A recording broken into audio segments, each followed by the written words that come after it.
Anything else? Yeah, it's awesome. It's like a big part of the team, I think. Yeah, I think it's quite funny, like the irony in it, to as the name Power of Evil combined with the team name, Unicorns of Love. That was like the point of actually making the team name. We wanted it, like, if we play against Fnatic or some good teams and they're really serious and we come there with our name, they're like talking to friends and they're like, how'd they go? And they're like, yeah, we lost to Unicorns of Love. And they're like, wow, okay. We have now with Kikis in the jungle somebody who is just trying out everything. Like, if you say the champion, he tried it out in the jungle or thought about it.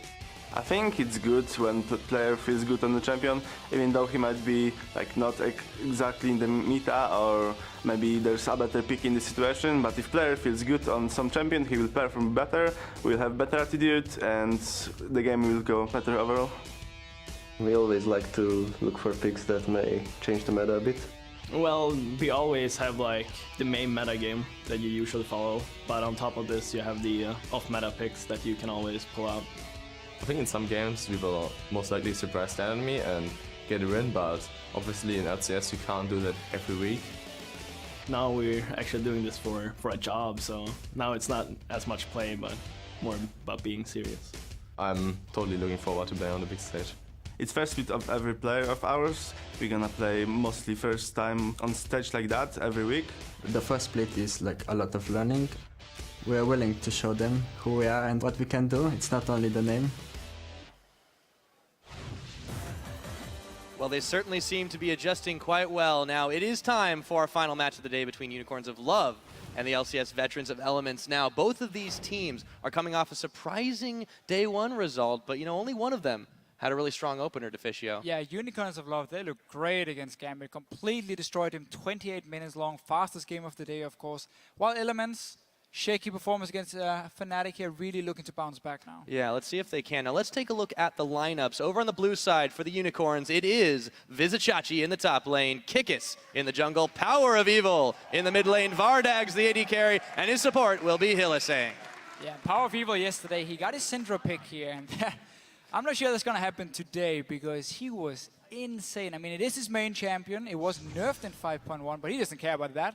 Plays it anyway. This guy's not affected by nerfs, man. 9-0 and 5. He went perfect.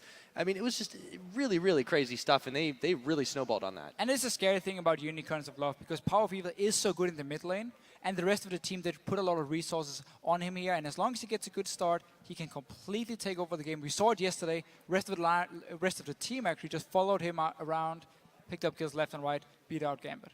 Yeah, absolutely crazy aggression. And again, they were the ones who were known for innovating quite a lot. Gambit was way back when they were called Moscow 5. Sure. And it's a different team, a different lineup for the most part now. But taking that title away, say, hey, you know, we can come in here, we can hang with the big boys. Unicorns, they're not a one-trick pony. No, they're not. I mean, the pony was banned yesterday, and they still managed to win. So they've shown a lot of different picks, but also shown they can play standard and just play, like, use the champions in the current meta here to their advantage. But of course, we also have to look at who we have on the red side, and that is obviously the team formerly known as Elements, formerly known as Alliance, now Elements. Maybe they'll change their name. Yeah, again. maybe they're going to change the name again. We have in the top lane Wicked, in the jungle is of course Shook, Froggen sitting in the mid lane, Reckless as the new AD carry, and Nif on support. Yeah, Wicked and Shook really failed to deliver yesterday. It was kind of disappointing. This is a team with a lot on their shoulders, a huge chip to try and perform. They looked great on paper, but against the, it's kind of weird to say this, up-and-coming Fnatic squad, they really just did not look good. No, I mean, so yesterday Shook didn't have much of an impact on this Jarvan here compared to Rainova on the Rengar. And Wicked actually had a fairly good start to the game. He was getting ahead in farm against Huni on Lissandra, but he just completely failed to do anything with that lead because Elements were forced to actually teamfight a lot earlier than they wanted to. So Wicked was running around, not being tanky enough on Aurelia, and just had to kind of try and dive in towards Fnatic, who had so much damage and CC just to lock him down.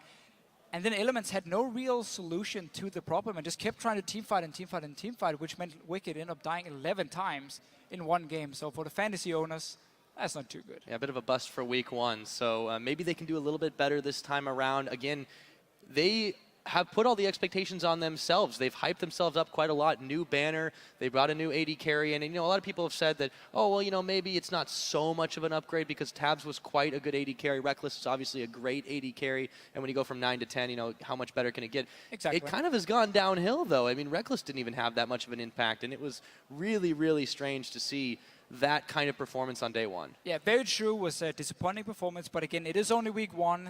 There have been a slow starter beforehand. If you look at Elements or Alliance, which we used to know them as, I mean, they've started out 0-2, 0-4 in the opening weeks here and still come back. They need a lot of time. Their playstyle, it looks the same. It's again very focused on this grouped up late game team fights. You play passive in the early game. You just want to kind of draw out the laning phase. And that's where a team like Unicorns of Love can do what Fnatic did yesterday and try and get them out of that comfort zone here and force these fights and picks early on. All right, well, here we are into champion selection right now. The Unicorns of Love on the blue side, banning away Janna very quickly against Elements. Okay, against Nif, one of his main support picks. So obviously also fits the whole disengage team fight style from Elements, which we know they like to pick. They first picked it yesterday against Fnatic, by the way. So smart enough ban. We know Hylissang prefers to play Thresh or Leona at the same time. Cassiopeia taken away. Yeah, one of their flex picks for Unicorns of Love. One of their many. I'm pretty sure One the of their entire many, champion selection is their flex picks. Very true, and really also one of their main champions of Power of Evil. I wonder if Syndra is going to be a ban from Elements. Yesterday they banned 3 Assassins against Febivet. Now obviously facing Power of Evil, the same kind of mid laner here. Different kind of bans, but if they want to take away the Syndra, it will leave up a lot of the really strong picks. Rek'Sai being taken away, Gnar again would be open. We know Visichachi likes to play it, played it yesterday. Actually into Cassiopeia, who's now been banned away by Elements. Yeah, the Aurelia ban from Wicked too. Actually, a lot of people have just been saying, we don't even need to. We know exactly how it's going to deal, but Unicorn's not taking that chance here. And they also ban away Lee Sin. So a lot of focus there, actually, on key pickups from Elements. Not so much necessarily the more meta stuff. Banning LeBlanc, so Syndra is left open for Power of Evil if he wants to try and play it again. Not a first pick. I mean, this still is kind of his... risky. If it's open, he's definitely going to play it. But, Unicorns, they want to take a little bit more of a top-tier route. Yeah, they're going to go for the Jarvan, it pick. looks like. And it's again, Jarvan just works so well in the jungle. You ban away Lee Sin yourself against Shook here, opening up for the Jarvan first pick. For Visichachi, for Kikis. Could be a flex pick, but I'm expecting Kikis to play just like yesterday. As far as the Syndra goes, too, I think it's pretty safe to leave it till a later rotation because Froggen's not really a Syndra player. Yeah. Not at all. They can wait till at least the last rotation from Unicorns of Love to see if Elements has picked their mid laner. But typically, Elements like to save the last pick for Froggen in this mid lane here. Give him the chance to actually counter pick or see if one of his long-range mages like a Xerath can fit in the comp and also do well against whatever the opponent has been picking. Taking their time here on the picks. Should be Gnar. Ooh, yeah, this would make a lot of sense. It's top tier. They have to take it away because you want to avoid this Gnar-Jarvan combo, which we have seen a lot yesterday, and we know Visichachi plays a great Gnar here, so Elements kind of forced into it. Let's see what Wicked can do. On a Gnar again, Wicked is typically not the guy we associate with too many new picks, but a Gnar is something everyone should be able to play. And wow, actually showing the Kassadin very, very early for the mid lane for Froggen here. Yeah, they're just really curious because, as you mentioned, they usually don't like to take their mid lane until the very end. It seems like maybe they did kind of get backed into a corner that they didn't really want to be in with that Gnar force. Yeah, and again, Unicorns of Love, they have a chance of going like Lissandra here. So you have an insanely strong early mid-game engage from Lissandra and Jarvan together to kind of force this Kassadin into 2 early team fights where he's not really stacked fully up on his Rod of Ages, he's not really hit his late game point. So that could be an option for Visichachi in the top lane. And of course, Syndra into Kassadin is a fine matchup for Power of Evil if he wants to play it again. They're just going to go for their bottom lane right now. Thresh picked up on top of the ever-popular Sivir from Vardags and Hylissang. They don't need to pick a mid lane right now. They know what they're going to. Exactly. And there's no reason Elements would take it away. And again, getting this Sivir here, like yesterday, really allows Unicorns of Love to snowball that early lead they can get because you can just force so many teamfights and there's no chance for Elements to shred up disengage when Sivir pops her ulti, speeds up a Jarvan who then jumps in with the Cataclysm here. And at the same time, you don't actually show too much. Sivir, while she fits really well in these teamfight comps, she actually works fairly well just as a passive wave clear. She can also work decent enough as a tower pusher because of her spell shield. Sadly, though, has very, very short range, which is a problem. So she needs some disengage with her if they want to go for that route, which I'm not expecting from Unicorns of Love. They would have probably gone for a different AD carry then. Yeah, well, they also tend to have one direction when they go. It's in. And on the other side, Elements looking to play something a little bit different. Locking in the Graves, and yeah, I don't think we're going to see an Whoa, never mind, okay. I mean, is that a jungle Aatrox? We are in Europe. That's true, I'm still getting used to it. We have a lot of Aatrox here. I do wonder if we're going to be, I mean, it must be a jungle Aatrox coming in from Shook here. I haven't seen that in forever. Unless they send Gnar in the jungle, that'd be really strange. Since back in Season 3, where Aatrox was one of these very aggressive early junglers who had great ganking with his jump and obviously high amount of damage in the early game, and he could just really try and snowball the game. And if he didn't, he just became completely useless in like the late game team fights. Well, and this jungle that's all about sustain should definitely not be really hard on him in the early levels, but it is really risky, I agree. And now, well, okay, Unicorns are going to lock in both the Azir and the Orianna, so we should see Power of Evil on Orianna and get to see another top lane Azir today. Okay, so Unicorns of Love actually go a little bit towards the Siege style, where now you have Orianna, Azir, and Sivir together. A lot of range coming in, the long-range poke from Azir, and decent amount of disengage with the Thresh. Obviously Azir himself and Orianna to help out with the ulti from Vardax here on Sivir. So very, very strong 5 versus 5 team fight from the Unicorns of Love, and Azir can do just fine in a one-on-one against a Gnar here. Unless Shook decides to really try and camp him early on this Aatrox, because he's going to have to try and make some plays to make this Aatrox really work. Yeah, on the other hand, Power of Evil, a little bit surprising they don't go for the Syndra, but I agree with you, this is definitely more siege-oriented, a bit safer because they'll have some disengage and a way to make some counter-engagements. And also, Orianna's been a pretty big champion for him too. Yeah, it has, but Orianna, I mean, she's always the same. She doesn't have much impact in the early game. She just wants to sit back and farm here. She's fairly weak in terms of like 2v2 skirmishes around the mid lane because you can flash out of her shockwave here. She doesn't really have much follow-up damage. But going into late game, if Elements wants to play the passive style, Unicorns of Love is gonna scale to late game and be so strong in the 5 versus 5 teamfights here where Elements won't be able to fight them. With Blitzcrank being locked in for Nif, a little bit of a new support, but you have the Graves, hook one in, you have the burst for it. Yeah, it's a good combo if you can land it. A lot of hooks in that bot lane. A lot of pick potential from Elements here on their side, but they won't be able to go straight toe-to-toe with Unicorns of Love, so they have to land the hooks from Nif here, and Shook has to make some plays early on this Aatrox, otherwise the Jarvan is going to completely outscale him going into the late game. Yeah, and this is something that Elements did struggle with in their first game, trying to overcome some relentless early game aggression. Unicorns are known for this style. They've made their name doing it so far. We'll see the coaches contemplating what the total picks are right now. This is an interesting composition from either side. While there's some new picks from Elements here, we don't really know what to expect from Nif on Blitzcrank, and of course the Aatrox from Shook here.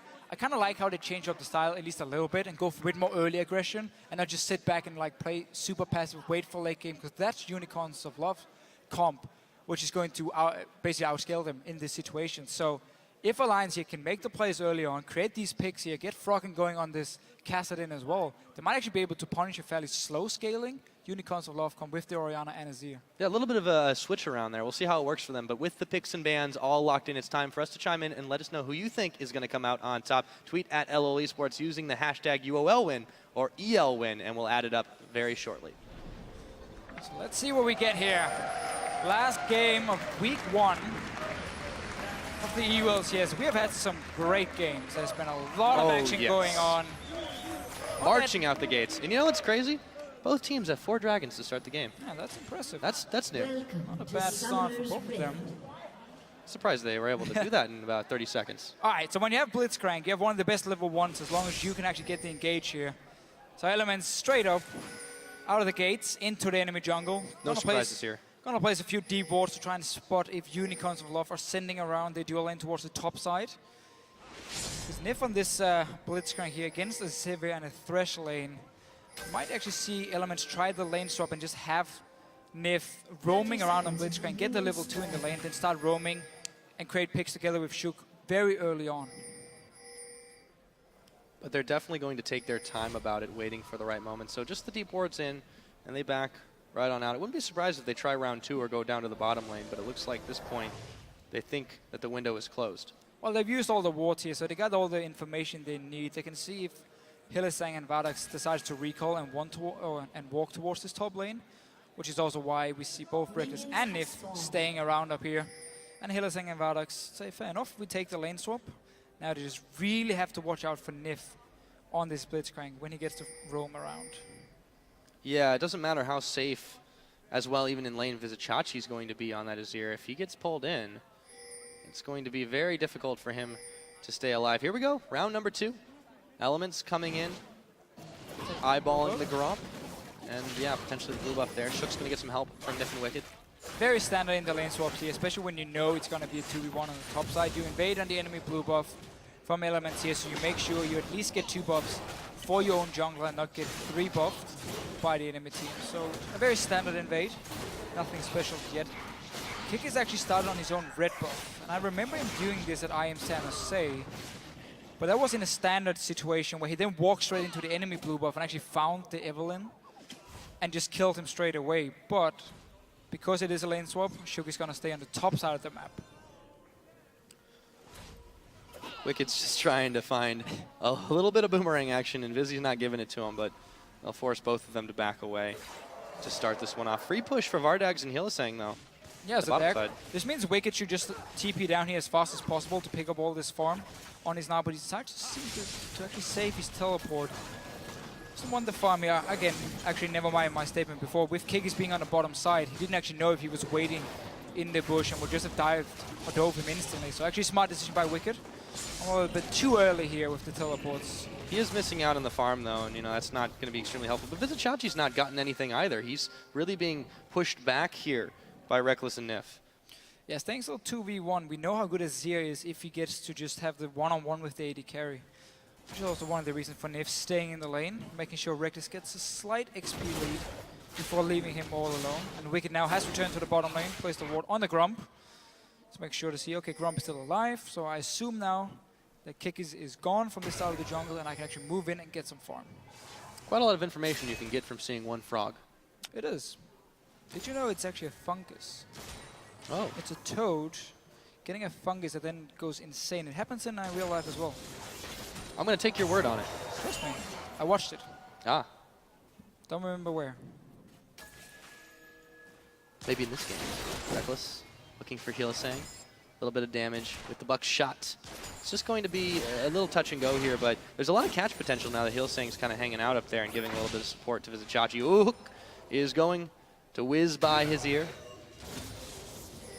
Really putting a lot of focus on trying to deny Vizicachi here on Azir so he doesn't get that easy lane swap situation. So no roam yet from Nif. He's going to need Shook to join him anyway. It's not like Kassadin applies a lot of pressure pre-level 6. Neither does Orianna. So very true in terms of like a skirmish. And Shook looking for his very first gang. Alliance are completely controlling the top side of the map here. And that's also why Power V will wisely enough is staying a little bit towards the bottom side of the map, at least it was beforehand, knowing there was a high chance of the Aatrox coming in for a gang on the top side. Yeah, the lines have kind of been drawn here, but Unicorns are perfectly happy to play this one out passive, which is pretty contrary to their usual MO, but this composition really works well the later the game goes on, and if they let Elements kind of fall back into their old ways, then that'll be good for them. Yeah, I mean, if you do go late game, Unicorns will up with their strong team fight. Wouldn't mind it too much. Let's see, Kick is trying for a gang on Wicked here. Not a lot of setup from Vardax. Wicked is pretty far ahead if they can just deny him some of the farm. He's going to go Meganar, though.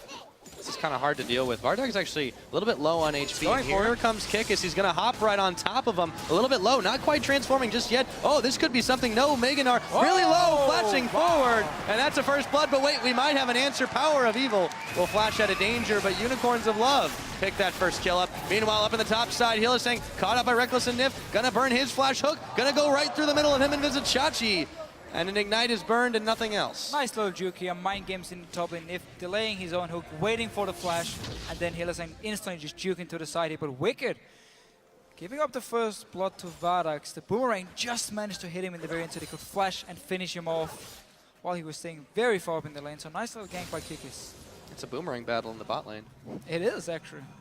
So far, Vardag seems better, but Wicked is up on farm. Yeah, and keep in mind at least the Wicked situation. When you're playing Gnar and Azir, both of them are great in these lanes. We'll keep talking about how the long range farm they can do. They're both having a bit of a hard start though. There's a Charger being zoned away and Wicked of course dying here early on and losing actually a lot of farm from the first wave which was pushed in. Power of Evil had an extremely clutch ward right there to know exactly when Shook and Nif were coming for him, and as a result he stays perfectly safe. Froggen actually eats a large amount of damage with the command attack and dissonance, and despite him trying to push in at level 6 here, Power of Evil's coming out far better. Well, the thing is, he just wanted to push the wave into the tower so he could actually go back and recall. He wasn't really looking for potential trade on this Kassadin, but he's been doing a fairly decent job farming. Kassadin Orianna, it's a pure farm matchup. You can't really deny each other much of the farm here, and you won't really look for these early fights either on those two. Shook's made a couple of visits there, but he's not really able to do a lot. Didn't go for the... Nif and Reckless. Uh-oh. Hillsing has no flash, remember.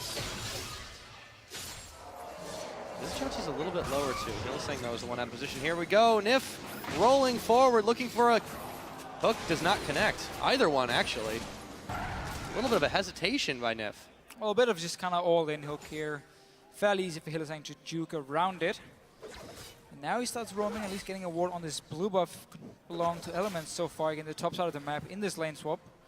Obviously two teams just swapping around on the side here, and also why Power of Evil has been keeping his wards beforehand on the top. You talk about that port ward before to spot out the invade from Nif and Shook. So speaking of Shook, the Rangers Trailblazer, definitely good for clearing a little bit more, but doesn't this kind of gimp his ganking? Well, not necessarily the blue stealing, but doesn't really help his gank ability as much. The thing is, he already has a slow, he already has a jump in to knock up a target, so he has plenty of CC on this Aatrox. I think it's more about him just kind of power farming up, trying to become as tanky as he possibly can, because that's going to be his job late game. He's just going to be a tank who has to die twice, maybe even 3 times with a Guardian Angel. So he's also going for the Juggernaut as his jungle enchant here. So not going for the early power on Aatrox, just kind of trying to rely on the kit he has. He has been going for Power of Evil, but that guy just knows what's up all around him. Serious 360-degree sight. Has been standing back at his tower as well, being very safe with Kikis backing him up every time. Pingwall being cleared out by Unicorns of Love. And Hillsing on the roam with Kikis now. Froggen's going to see this one. And actually Nif pushing forward a little bit. It's very touch and go here for both these teams. No one really wants to commit to anything. Looks like we're going to get a more real-nomic on Power of Evil here. Typically you see Athenes on Orianna. But in this situation, again, I mean, against an Aatrox who gets quite a lot of lifesteal, makes a lot of sense. And oh, onto Froggen here. Yep, ooh, gonna flash. The shockwave. Definitely worth, but and summoner for... Whoa, oh, wait a minute, Kikis jumping in, but he gets himself killed by Shook. Answering back, and they hook in Hillsing. And they're leaving in for this one. This is gonna be 2. Absolutely, he's taking a little while to die, but massive misplay from Unicorn. Yeah, Kikis is walking into a bush here with a ping ward. He had no vision, had no idea what's going on here. Ends up dying together with Hillsing being hooked in. A dragon now for Elements here, and that's what they need, this early kills for them here to make sure Unicorns of Love can just sit back and farm all the way to late game. Yeah, Unicorns of Love really playing that strangely there, and they weren't apparently in sync, so one mistake Elements capitalizes on that they grab 2 kills and the first dragon. Yeah, it's a bit of sloppy play by Kikis, walking straight in towards the bush here, knowing Froggen was sitting there and possibly more. Start by Elements, now catching up in gold. Again, the all-important first dragon, 6% AD and AP for them. And Froggen, again, he's just happily farming on his Kassadin. He's going to get his Rod of Ages fairly soon, start stacking that one up early. He's on 1,500 gold at the moment. And of course, Shook just building full tank on this Aatrox. It's going to be the frontline man together with Wicked. Which might actually be a problem for Elements going late, because... Well, another problem going late because they definitely have some late game problems if this does go out a while. Again, the lack of damage coming in, I mean, you won't get a lot from Shook, and it's going to be all about Reckless and Froggen then to really take down his targets, because Wicked will be building full tank, just adding in a Hex String against this double AP in his situation. Kikis now, waiting in the far brush, but Wicked is having none of this. He smells something's up. This is actually one of the times I quite like Hex Stringer on Gnar, because you are one-on-one against an Azir who can pressure you a lot in the laning phase, so it allows you to really stay there and actually trade a little bit if they really magic resist, and then obviously just go full tank from here on and out from Wicked. Yeah, Vizzy is still able to poke down Wicked a little bit here, and there we go. Kikis out of the blue, out of nowhere. Big Gnar against the wall, and he's actually going to hop out of the Cataclysm, but it won't be enough. Kikis smites him down. Getting baited here. Kikis getting some revenge on Elements as well. Chachi just playing very aggressive. Had a pink ward and, of course, his jungler there. And Wicked, a guy with that much experience, normally doesn't get caught out by the enemy jungler here, but I baited. think he thought it was safe. And It died. had been a long time. That was a lot of patience from Kikis. It was, for sure. 2 kills now. Wicked actually using teleport as well back here because Dragon is already dead, so no reason for him to save it. Yeah, well, look at that win. Yeah, the Unicorns of Love have established quite their own massive fan base. 75% over Elements right now. Let's see here. Rod of Ages now for Froggen. He's going to get that fully stacked very early on. Shug and Nev running together. One of the things you can do on a Blitzcrank is you can do these very aggressive invades into the enemy jungle. As long as you have some backup with you, land that one hook, single out a target, get some deep wards in. If they can keep getting picks like that, that'll certainly get them into a decent mid game. But Unicorns are playing very, very safely here. Ooh, Shockwave on Nif. Very, very low right now. And Power of Evil, with the help of Kikis, picks him up. It's going to prompt Froggen and crew to run away. Meanwhile, Tower going down on the bot side. So second time Kikis is ready here for the gang from Elements, sending both Shug and Nif towards the mid lane. Instant Shock Blast, Shock Wave from Power of Evil. Shock Blast It was would be pretty from shocking. Jace. Would be pretty cool if it was a Shock Blast. Vardags and Hylissang pushing that tower in now. Fairly even in farm in that bot lane, but it's going to free up Reckless to have a little bit more of an easier farm up for a while. But that's not really what you want on Graves right now. You want to be blowing people up as soon as you possibly can, and he really hasn't had much of an opportunity to do that. He wants to get his Infinity Edge here. We could see Elements try and have Reckless run with the rest of the team to create some picks, but he's an AD carry who really enjoys sitting in the side lanes and farming, and then only joining when he really needs to for a potential team fight, which is something Unicorns can try and punish if Elements is now split up on the map and trying one of these aggressive invades once again, knowing they don't have the AD carry, they don't have a TP and Wicked, so it's only going to be 3 members from Elements. Yeah, Unicorns really are ready for these map movements, and they're not particularly weak right now in this, kind of the end of the early game, really, we could call it. But they have made a couple of mistakes. Elements have punished that just a little bit here, and they have a Dragon lead because of it, but it's still very, very slight. It's going to be a while before that's available again. Hylissang clearing out this pink now. Froggen kind of debating if he wants to jump in on him, and he will. That's a huge level disadvantage for Hylissang, though. It was 4, it just became 3. Pink ward. Yeah, he leaves it alive and takes down the green. So Froggen keeping his territory his. If once again, roaming around here with Kikis and Hylissang around his mid lane. Just going far forward. There we go. He's going to flash a hook back in. Kikis, they're going to find him, and no! Power of Evil whiffs the shockwave. Froggen picking up Kikis. Nif will go down. Power of Evil getting that one. They take Shook to his blood well, but there we go. Reckless jumping on in. A massive collateral damage to pick off Hylissang, but a double kill for Power of Evil. Really back and forth fight here. Vardag's looking for more. Baits out the heal. Froggen jumps in. Chachi very low. Froggen also as well. Cannot sustain this, and he has to back away. A 2 for 2, all said and done. So again, Unicorns of Love, they knew Wicked was stuck in the top side with his teleport. They could see Reckless on the bottom side, so they took the fight. But Power of Evil completely missing the shockwave here. Probably thought he'd put it on the head. Vardags, he knew something was up. Froggen has to get the hell out of Dodge. Stays alive in the end. Train, was it a 2 for 2? Riftwalk's a useful spell. It is. It is very hard to lock down a Castellan still, and 2 kills now for Froggen on this one. Still a little bit surprised about the Orianna pick, seeing as you won't really be able to apply any pressure on the Castellan, but Power of Evil has picked up 3 kills for himself, and could have been more if it wasn't for that last shockwave. Yeah, I think he was trying to get the... He was trying to throw the ball over and Kikis then at this point, Kikis was already dead. Yeah, exactly. Let's take a look see at it again here. So Nif, again, this is Unicorns Love knowing that there can only be 3 guys from Elements. Oh, he pulled out of range. He's simply out of range here, being pulled in. Power of Evil thinks the ball is on him, pops it, Shockwave completely missed, Teleport joins in, and now Reckless comes in here, finish off with at least 1 more kill for himself. And that's really key too, because the Shockwave is just such a massive determinant of these fights, and he still went 2 for 2.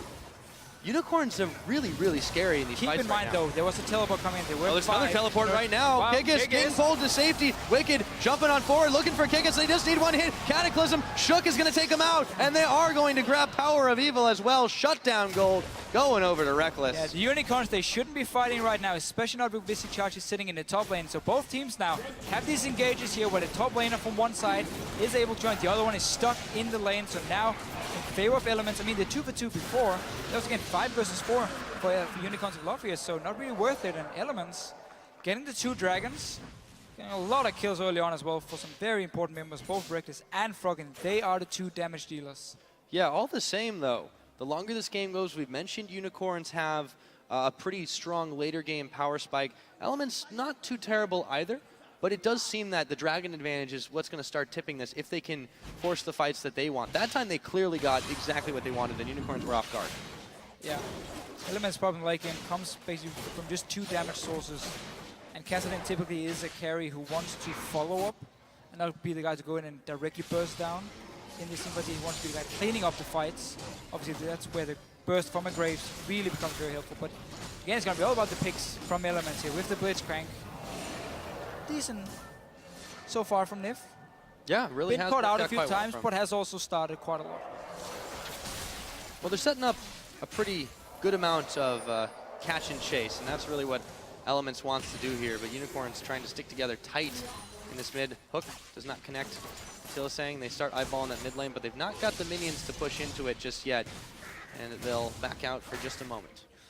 So what Unicorns of Love can do at the moment is simply punish Elements for their lack of instant wave clear. They only have the Graves to kind of sit here. Froggen won't be able to do too much, and then you use your double Morello Nomicon spike from Azir and Orianna to start sieging up on this tower. But they have to be careful. There's no walls on the flank, and Shook is sitting ready. He's softened them up here. They are going to take this down, but Nif was waiting in the wings, and everyone from Unicorns will back away. No stragglers there. Just a nice little move.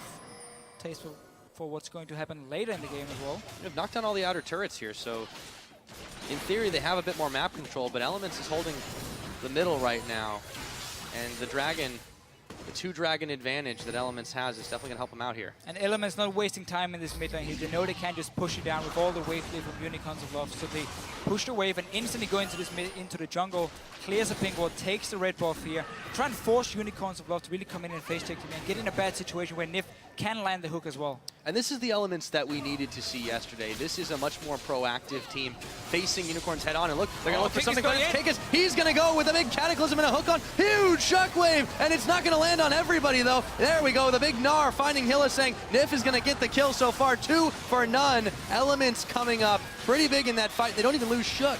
No, not really sure why Unicorns of Love again wants to fight here. Shockwave only managed to land on Wicked, I believe, in that fight, so not been paying off just yet. And again, 2 kills for Elements. They got the red buff as well. So far, they can't complain. They're getting the kills they want. Froggen also pushing onto this bottom lane here. Yeah, that looked better for a second for Unicorns with Kikis going in there, but you're right, it just didn't happen that way. So the reason for the engage is because Kik is like, okay, I can get 3 or 4 guys with my Cataclysm, and then only Wicked getting pulled in by the Shockwave. Reckless left untouched. Froggen as well coming in as the Kassadin here, gets the cleanup, no damage onto him either. And Unicorns of Love here simply not able to get onto the carries of Element, Shook and Wicked with the Warmonks and the Juggernaut for Shook here, able to just tank all the damage and stay alive. Yeah. And it shows how dependent on that Shockwave Unicorns really are with this composition. They just have to wait. They wait. need to be patient, you're right. They have so many tools to stall this game out, but they need to start grabbing a little bit more back. And Elements here, roving around, not giving them an opener. At least get Hourglass completed on the likes of Orianna. Get to the Void Staff as well, so you can actually start dealing with these tanks, and then you need to start looking at the dragons. The problem is Elements has gotten these 2 early dragons, so we're gonna have that again, the ticking time bomb, clicking up towards the 5th dragon, meaning Unicorns of Love will be forced to fight around it, but at the moment, they're not picking the right ones, giving Elements a bit of a lead. Unicorns are moving up in mass on the mid. Sundisk is down there, and they'll start to push in a little bit harder, but Elements is trying to flank around. There's no Kassadin just yet, so it's still a 5v4, but they don't know that. Well, they did see Froggen at least from beforehand. Wisely enough also. That ward they're placing here just on the top of the screen to see both Shook and Wicked is very, very important. It's going to be all the engaged from Alliance unless Nif can connect on one of his hooks. Playing a little skittish though. They don't want to get caught in a bad fight like that for the first time. Unicorns really do seem a little bit uncertain about what they want to do. Massive wave in the bot side, but it's going to be pushed back by the tower here once he actually gets in there and gets cleared out. So they're still staying around the line elements, trying to get the flank. Froggen not going to be able to go in. Rest of his team not really in a position to follow as well. The Azir turret's looking to go down pretty soon though. Yeah, you don't want to fight here again for Unicorns. Look at the items on Froggen. Death Cap is completed for him. Wicked is extremely tanky as well on this Gnar, so you have to wait for a few more items again.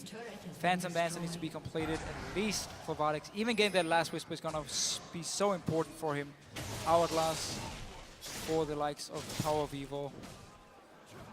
There's a long distance ward clear from Vizichachi. Very useful, those Sand One Soldiers. of the few tricks you can do. Yep. Nif and Wicked And though, another trying to get one. up. Hey, I'll take 10 gold. Sure. Look at the elements here actually, because the wave have been slow pushing on the top side, they timed it correctly, so they start moving there now, but Unicorns are locked instantly just reacting, just pushing down the power mid lane trades, saying, it would look we like know it. you're going to go top lane, we don't care, we're just going to go straight for mid lane, they should get a tower from it. And they bite too. Elements going back in mass. Yeah, this is definitely going to be an easy tower. They've got the shred they need to do it. And really, only Reckless is hanging around on this top side. He will grab a turret in answer, so 2 inners traded.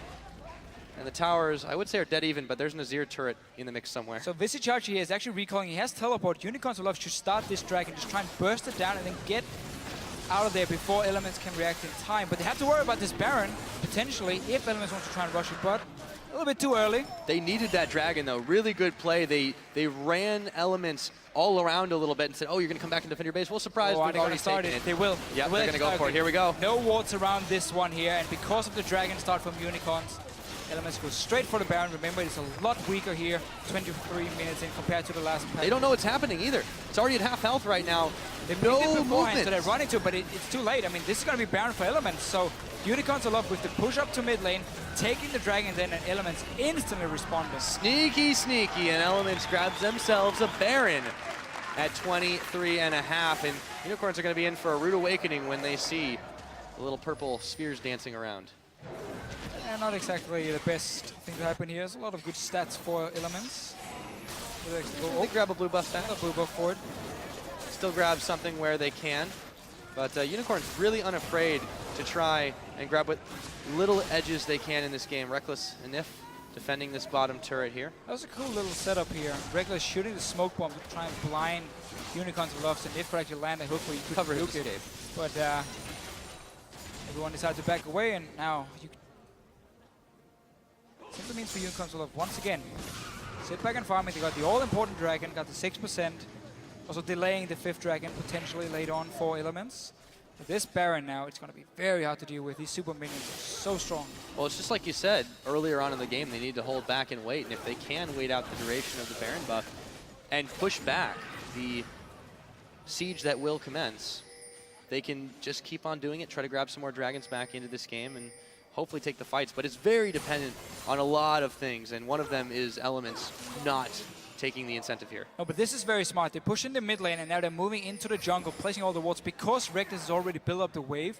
But every single time they try and push the side lane, Unicorns just start walking up the mid lane. They're being flanked. Forcing some of Elements at least to go back and defend. Vizichachi, he's very, very low. Froggen can't push. Look at Reckless. Really early as Zero. Almost seemed a bit of a waste there now. Kikis trying to chase on, but I feel like Elements should be the one chasing this one. Kikis extremely low now. They're going to hook him right back on in, trying to escape, and he will flag and drag out of danger. But still, it is very close. Vardex extremely low. Reckless, not enough damage to pick him off. And that was just a weird chase back and forth. Just a nice setup by Elements here, pushing the bottom lane with Reckless with the buffed up minions. And at the same time, 4 guys sitting in the jungle waiting for Unicorns of Love to make a move as soon as they try to push the mid Here lane. comes the siege. Froggen caught up with charging now straight onto this tower. Oh, they have the damage, but Kikis gonna try to push him off. No, he's getting chunked down. Can't even get his dunk on. They blow him up. Hill is saying nearly. The shockwave only hits the minions. Power of Evil just cannot connect this. And they don't have the tower, but they do have at least one pick. And more coming. It force a flash. Ooh, Froggen Froggen. jumping. There's 3 soldiers, mate. You don't want to jump into that. That was a little too bold. He's gonna back away and power to recall. Gonna get him back to safety, but Unicorns of Love have pushed him off. And they do seem to be the crowd favorites here. They do indeed.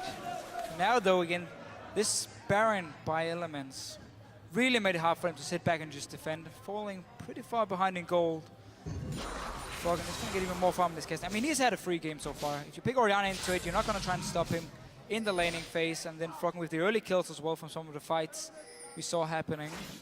Yeah, the reaction time's pretty crazy, too. If anybody but Froggen had done what he just did, we'd have a dead Kassadin. It's a little bit too greedy, yeah. He hasn't stayed alive for it yet. Still, him and Reckless unkilled this game. Perfect game. Dream still alive. Nif roving around, popping a couple of wards down himself. Yeah, and they're still at the point where their tanks are so strong, and because there's no penetration on any of the carries from Unicorns Bluff, the tanks can stay alive and just wait for Froggen and Reckless to get someone low and then start chasing them down and finishing them off. Unicorns, once again, sitting in this mid lane defending. It's an unfamiliar position for the Unicorns of Love, but this really is their true test here. Elements is an extremely reputable team to be dealing with, and this style is not something necessarily that they're used to. Let's see if the newcomers can really take this one to Elements. So far, they are on the back foot, defending against the continued siege of the Elements squad. Yeah, and again, Elements won't really get anywhere with this push because of the wave clear, so again, pushing it down and then instantly waiting for the side lanes to push every single time. They start these slow pushes and just force Unicorns of Love to sit in the mid lane and defend. Wait for the side lanes to push in, then you start rotating over here. You ward up the jungle on their way, and if anyone walks in there, they're gonna be picked off, gonna die, and then suddenly you can use these minions to take a tower. So right now, they're just kind of forcing Unicorns of Love to stay as a unit and trying to basically wave clear. Now, Push two members are gone. That's the tower. It's exactly what they're trying to do. Keep Unicorns of Love on their toes, keep them drawn out over the map, keep them away from that top lane where there's quite a lot of minions pushing in. But the Unicorns are looking to take the fight to them. They're actually moving quite quickly into this mid lane, and most of Elements have backed off already. Our last is complete with Froggen just before Dragon is coming up. Unicorns of Love have to go in, set up a lot of water on it. Oh, that was a close call.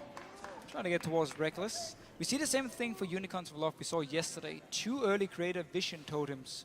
Or at least one of them this time around, and 1 stealth totem, which just allows you to have that ward on you at all time, the pink ward and a green ward. Because this Dragon will be very important for them. You know, if there's one point on these teams that is night and day, it's the AD carries. Reckless is almost a full item here ahead. We'll talk about that in a minute, though, because Froggen getting the jump on. He's going to get a killing spree onto that AD carry Vardags, and that Azir turret will not keep the Unicorn safe for long.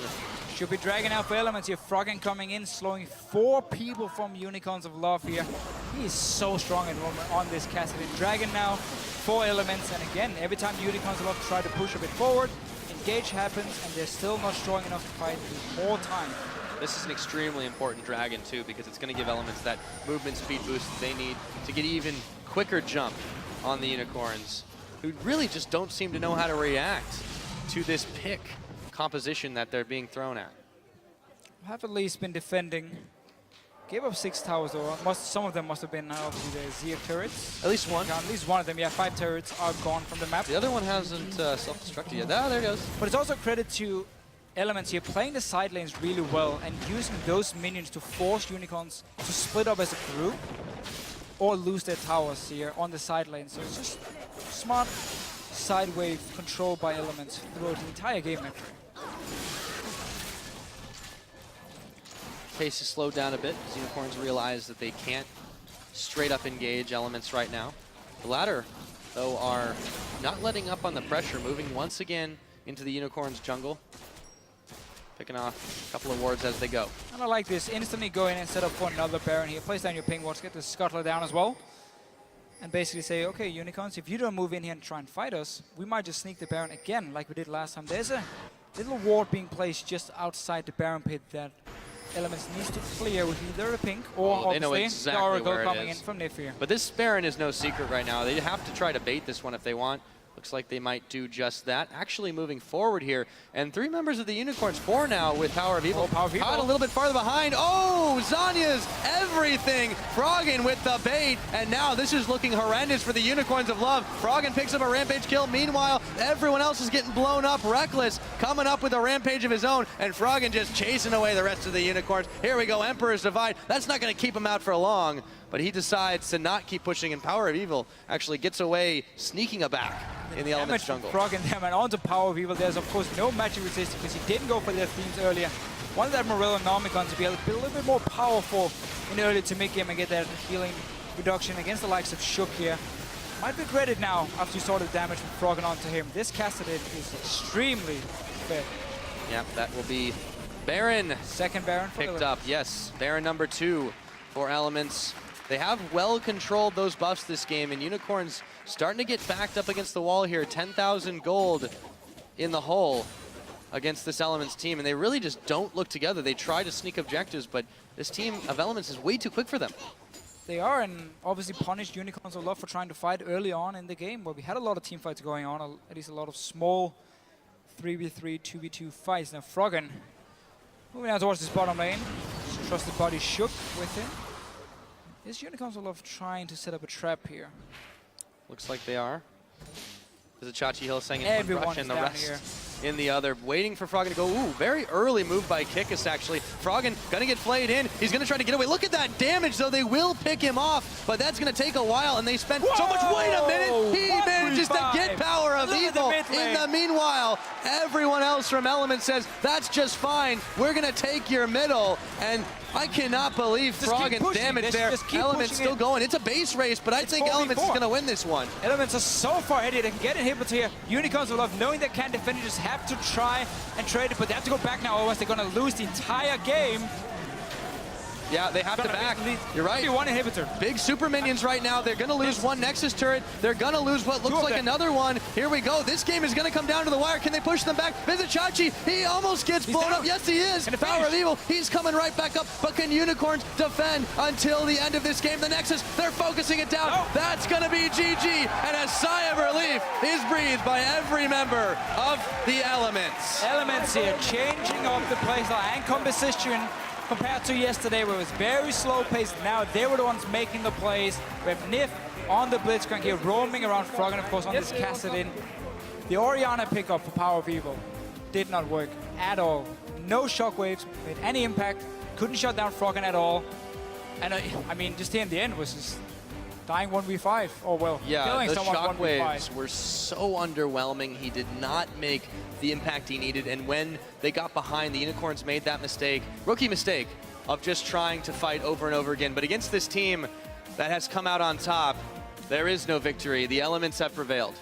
They have indeed, and second time we see a very slow scaling comp being punished in this mid-game here. Funny enough, Unicorns of Love, who destroyed Gambit yesterday, in somewhat the same situation where Unicorns of Love had all the pressure early on and forced all the team fights like Alliance did here. Not for lack of trying, though. They really tried to make a lot of early plays, which was to their detriment. And Elements showed a different side of themselves, not just with the win, but with being able to mix it up. And that's what everyone was expecting coming in to this spring split. They're now 1-1 on the board. They're definitely looking a lot sharper than they were yesterday. Maybe they just had to shake off the rust a little bit. Could be, and also, I mean, Fnatic, all credit to them. They played fantastic yesterday and today as well. So clearly, at least now, Elements got a win on the board. Very important. You saw how happy they were after winning. Incredibly important for your confidence. You really don't want to start at 0-2. And also showing they could play more aggressive in the early to mid-game here. New pick from Shook. He's not been shy about these new picks. We saw him play Riven Jungle in the summer split, obviously. But Aatrox here, full tank, and just run in there. You die twice, and hopefully you've bought enough time now for your Kassadin and your Graves to do damage. Yeah, the jungle Aatrox worked out quite well. Also, the Gnar pickup for Wicked, I was really pleasantly surprised by how well he was able to handle that. The lane swap as well. So glad that there's more champions in this pool than Aurelia. I mean, everyone can play Gnar. Everyone should be able to play Gnar. Yeah, when they left it open, the Unicorns made a really big mistake there, it seemed. It wasn't the only key to their victory, but just overall, Elements really seemed like they knew what they were doing a lot more, and that's the experience factor coming into play here. So, you know, the up-and-comers, they got knocked down a couple pegs. They did. Still for Unicorns of Love here. Obviously going to go back and look at the game and say, okay, maybe we needed a bit more pressure in this mid-game instead of picking the Orianna into the Kassadin. Rest of the game for them, I mean, they were constantly on the back foot, just trying to fight. Elements were ready for it. Looks like a very standard controlled Elements game where they don't get surprised, don't get really pulled out of the comfort zone and just slowly control it. And obviously in the very end here, the base race after 1v5 from Frog and Thick King. Absolutely. I mean, really, you can't go base race against a team that's already that far ahead on you as well. So that was it. That was GG. Now we're going to check in on stage where Quickshot is now standing by with a member of the victorious Elements. Thank you very much, Pyra and Deficio, and congrats on your first few games in Europe, Pyrotechnics. I'm joined by Reckless after a very, very exciting win. Base race towards the end. Ended up going in your favor. Was that quite an exciting moment, or did you know you had it? I don't think we knew we had the Nexus, actually, but we were aware of the fact that we were going to win the base race, based off the fact that we actually had Baron at the time, so our minions were super strong in compared to theirs, who were really weak. And we actually had stacked waves, so we knew we could go all the way. But it ended up being quite close in the end, actually, because we went all the way with it and they recalled, and it was closer than we wanted it to be, but at the same time, everyone was good to go for the call, so we just kind of went for it. And if it failed, you know, everyone was with it, so it didn't matter in the end. Well, that's really good to hear. Game started off fairly even. It was quite clear you guys had good dragon control. You snuck that Baron at 23 minutes. Did the game feel like it was always in your control, or at what point did you realize it was swinging in your favor? I think the game swung in our favor already at bans and picks. We got pretty much what we wanted, and they actually played a composition I haven't seen them play before. We were expecting them to go for more of like a solo queue-ish comp, where they go this hard engage catch-off comp, but they ended up going double AP carry with Sivir, which didn't make much sense to me. But I think we won the game already in bans and picks. So we just kind of picked the Blitzcrank because it's really good against double AP with the silence. It's a very rare ability in the game right now, and not many champions actually have the ability of silencing enemy champions. So we wanted to lane swap to kind of dodge the fact that we might lose the lane, since Blitzcrank is a weak laner. And we ended up getting it due to the fact that we ended up getting so many wards at level 1 without them like defending them. So I think it, like, even from the start, we kind of knew we had it. And then we just kind of played it more perfect than we did yesterday, because yesterday we took so many risks and ended up getting picked off over and over against Fnatic. So today we just wanted to make sure we got this first win in LCS and then start the season from here, pretty much. Well, definitely a convincing win right at the end. 1-1, you mentioned the loss to Fnatic yesterday. How did it feel personally, losing to the team that you actually left, and more importantly, losing to Yellow Star as well? I mean, of course, winning against Fnatic would be a good thing for me, especially since we have this sort of nemesis status. But at the same time, I didn't really mind, because I was more of scared of the fact that we didn't like end up doing what we trained in scrims. So I was more worried for us than actually the fact that we didn't win against Fnatic.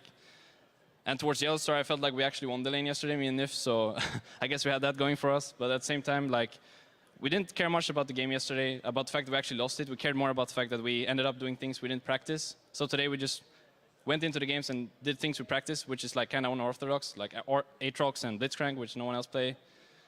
So I think today was much better than yesterday, and I feel a bit sad for yesterday, but then again, we're going to face Fnatic again one more time in Spring Split and hopefully tie it up for 1-1.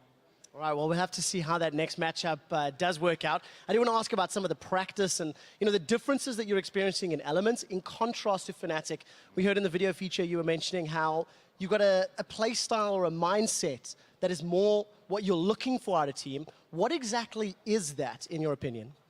Well, I think it's just, as an individual player, you have different mindsets on how you want to play the game. For example, in Fnatic, we had a lot of like aggressive mindsets, where you wanted to like 1v1 people, especially Peck and Soas.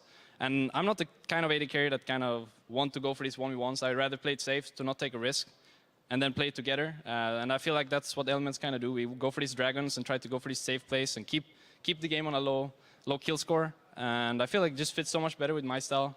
Then again, I could have adapted more in Fnatic, but I feel like my playstyle fits so much better with these type of players. And regarding the practice, it's been going quite well. Like, then again, Elements has veterans and Fnatic has veterans, so it's no big difference in terms of like how many hours you play a day or how effective the scrims are. But the fact that just the mindset is the same makes a huge difference, actually. Well, that's very, very good to hear. We'll see how the training pays off for the rest of the split. Just one more question. I want to ask what your opinion is on the entire European scene as a whole. We've got week 1 now in the books. We've seen a couple of surprises. Unicorns look good. Obviously, Fnatic looking very impressive.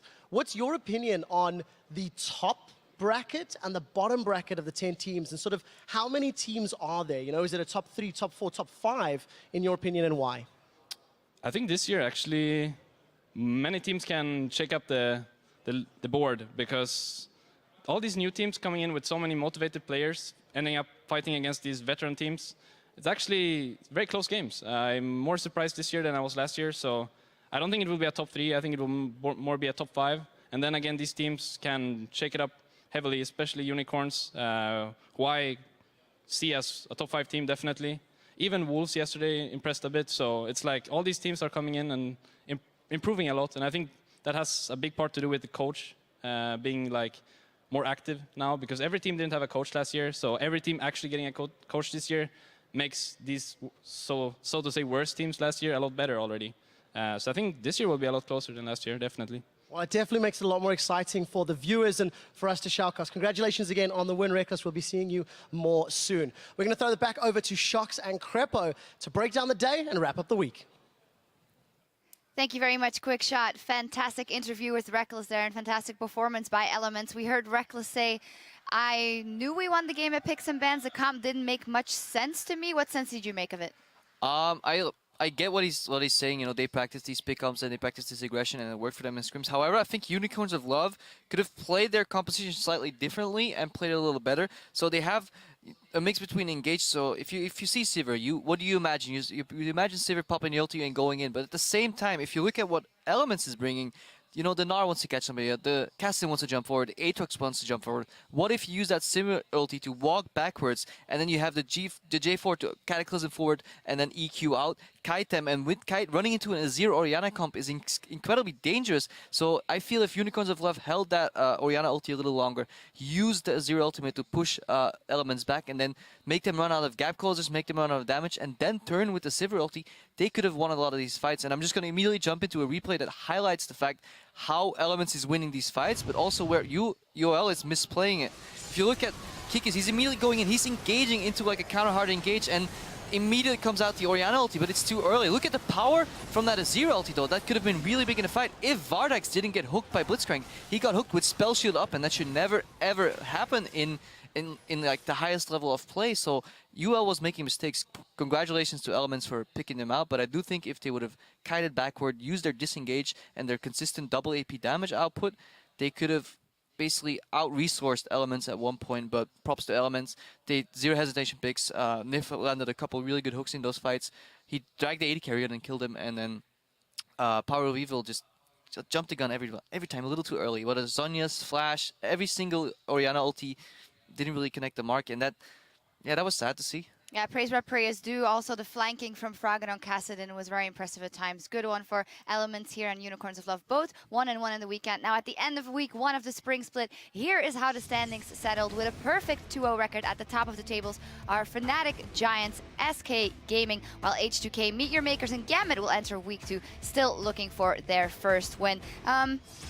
Not entirely what we expected, but a nice shake-up here at the first week of the LCS. I think SK very deserved 2-0. I think Giants surprised 2-0, but bear in mind they did face slightly weaker teams. I want to see if they can make it to 4-0, 5-0. Then again, they don't even expect that for themselves. So we will probably see Giants dropping some games. Surprised that Rocket ended up losing, and I think the surprise of this weekend is Fnatic. Yeah, absolutely. And Reckless there saying as well, I think it's more of a top 5. It's completely open here in the ULCS this year, and it'll be very exciting to see. It's time to check in on the player that will either lead your fantasy team to victory or ruin your week if you're against him. With 7 kills, 11 assists, a KDA of 18, and a triple kill for a total of 36 points. Today's LCS fantasy leader is Fnatic's top laner, Huni. Well, very impressive game today on Rumble. Do you have him in your lineup? I don't play.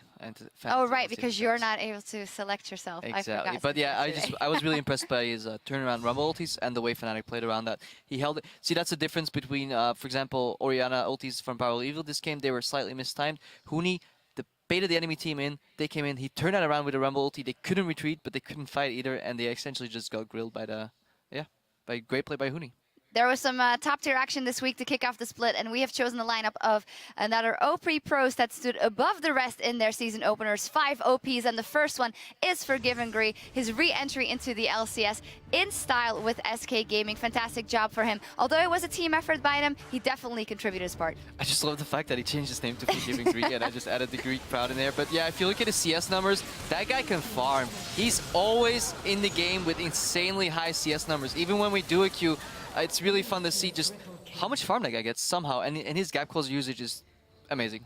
Yeah, and he is adding some of that winning lanes to SK Gaming, and in combination with what they already did in the late game, they are looking very dangerous. And then the next one is Febivin. Febivin bringing the goods in for Fnatic here in week 1. Absolutely fantastic play. He had big shoes to fill, but he's absolutely delivered an 18 KDA over 2 games here, and his Zerath was super impressive yesterday. Yeah, he definitely sniped people out there. Big, good ability usage. He didn't pop his ulti too early. He waited for another full spell rotations very often, and then popped his ulti at the right time. In synergy with the Fnatic lineup, he's looking strong, and he might be one of the top-tier mid laners in this season. Yep. The next one up is Power of Evil. Although his ults today weren't completely on point yesterday, destructive performance on Syndra, very impressive by him. Still a lot of room to grow, and I think he definitely deserves to be put in his list. Yeah, I think definitely game 1 merits him being placed here. He played a very nerfed Syndra. I think her win rate almost went from like 51% to 44 or something. So it definitely impacted the champion hard, but he just showed that he's such a master of that champion that it doesn't even matter. Nerfs, I don't care. I'll still win the game. Next up is Whirly B. Definitely deserves praise here for the Giants going 2-0. He was a massive factor in there. Don't give him that Jax. Yeah, it's gonna be slowly predictable. Let's get Willip off his Jax, try and give him something else. Let's keep Pepinero in the mid lane, and let's get the jungler away from the top lane, because it seems that Giant does like feeding Willip, and in return, he carries 2 games for them. Yeah, 14 kills, the most of a top laner over these 2 games here. And last up, it is Yellow Star leading his brand new team to 2 victories, great engages as Annie, and just solid. It is his role to lead these troops, and he did so fantastically. Yeah, Yellow Star is picked out his team, his henchmen, and took him to the LCS, showed him the ropes, and they're definitely thanking him for that with 2 victories. Yeah, absolutely. It's all coming together there for Fnatic. But then your MVP of those players, one stood out, bringing a whole other level of play to the Rift. One of the most veteran members of the LCS, our week 1 MVP is Fnatic support Yellow Star. We had to give him that praise. Fantastic job by him. He had 31 assists, the most over these first 2 days. A kill participation of almost 73 in the summer split last year. 2 MVP spots with Fnatic. Now 1 already. He's going places. Yeah, I do like the way he picked Annie twice, and in my opinion, coming into this week, I was not a fan of Annie support. I think it has a pretty bad laning phase, especially if you're into Leona. But what Bora does, he solves that by just roaming a lot, and he makes his team roam with him. You see him group up with Reynova the first game. It reminded me almost of Meteos and Lemonation, the way they were walking around contesting Raptor camps, getting deep vision out. He's basically taking out the weakness in the laning phase, transitioning that into strength for roaming and getting other lanes ahead, and then in return his team will help him out. And he had this really clutch Tibbers flash turnaround earlier today as well. And he's reading the game well, and it just shows he's been on top of the game for so long. He's been here since Season 1, played AD carry, he's mastered 2 roles. He can even play the top lane Shen that he once did, I think. So when Blitzcrank, if I remember correctly. So yeah, dude can play League of Legends. He can definitely play, and definitely congratulations to him for being the MVP Yellow Star. The European LCS will continue next Thursday, starting with a clash between H2K Gaming and Meet Your Maker.